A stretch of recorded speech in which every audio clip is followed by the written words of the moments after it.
SA 710 அதில் 2 types of information இருக்கும். ஒன்று என்னென்னா கரஸ்பாண்டிங் ஃபிகர்ஸ் அப்படின்னு, இன்னொன்று கம்பேரிட்டிவ் ஃபினான்ஷியல் ஸ்டேட்மெண்ட்ஸ் அப்படிங்கிறது.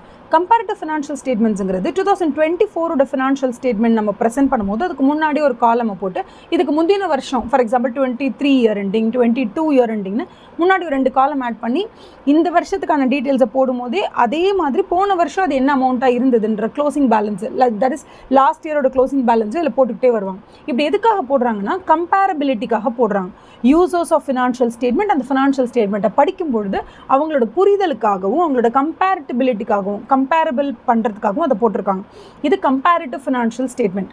இப்படி கம்பேரிட்டிவ் ஃபினான்ஷியல் ஸ்டேட்மெண்ட்டாக கொடுக்கப்பட்டிருக்கிற ஒரு ஃபினான்ஷியல் ஸ்டேட்மெண்ட்டை ஆடிட்டர் சைன் பண்ணும்பொழுது 24 இயர் எண்டிங்கு மட்டும் சைன் பண்ணணுமா, இல்லை எல்லாத்துக்கும் சேர்த்து ஆடிட் பண்ணி சைன் பண்ணணுமான்னு கேட்டால் எல்லாத்துக்கும் சேர்த்து தான் ஒரு ஆடிட் சைன் பண்ணணும். இதுதான் காமன்.